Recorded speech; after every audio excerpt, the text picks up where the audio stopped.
The second part of this assignment is to learn how to use flexbox. And I have a lot of documentation for you in the assignment handout, pretty much explaining how to do it. All right, here we have a typical navigation. There's our unordered list. And I have the class equals clearfix because in the original example, as in traditional navigation, these LIs are floated and we have to clear them. What flexbox gives us is the ability to float items inside a container very easily, in addition to other features. To use flexbox, you identify the outer parent container as the flex container. The inner child elements are the flex items. A lot of examples use classes, but we really don't have to because we can use element selectors. So the first thing that you would need to do in this assignment is we need to get rid of the float left. And because I do not have any width set, everything is going to stack up. This is my traditional unordered list. I also did add a text align center to my in my LI. Now supposing I did put a width, set a width for my LI, and I'm going to just use 18%.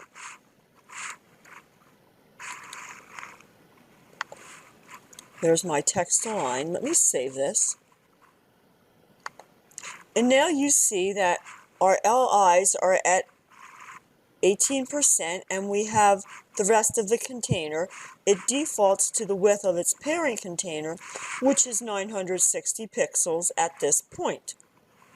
All right, so at minimum, all you need to do is to add the display property set to flex.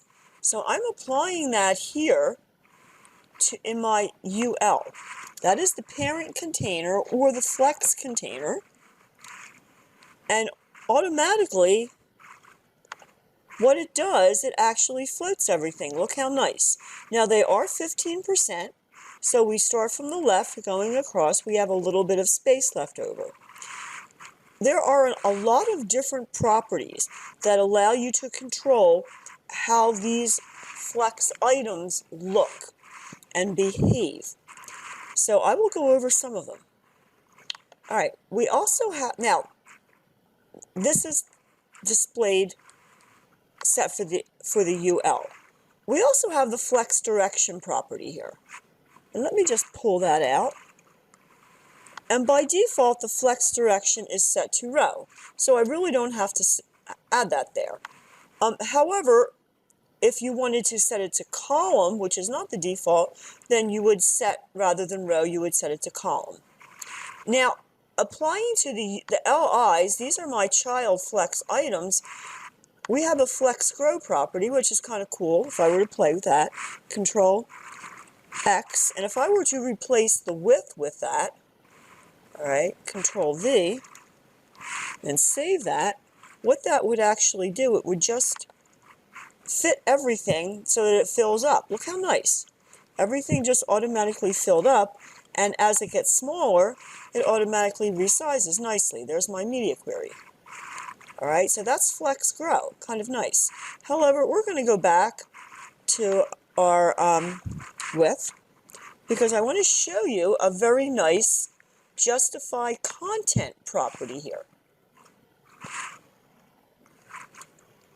All right, so the justify content, this is a property that is going to be applied to the flex container, to the UL.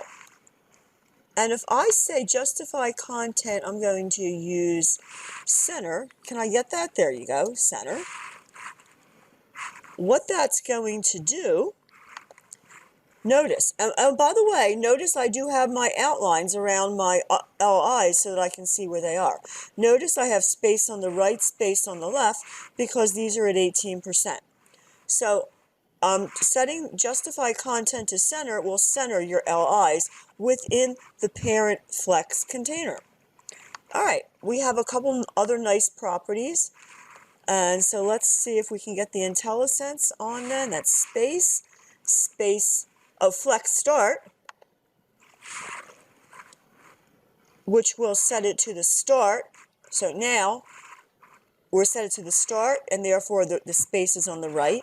We also have flex end, which essentially will reverse it.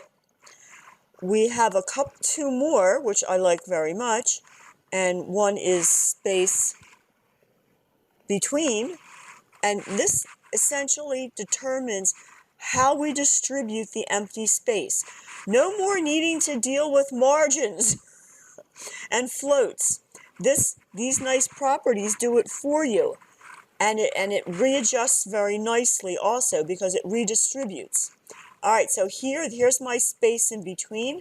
It would automatically distribute them, and here again it would adjust as we get smaller. Look how nice.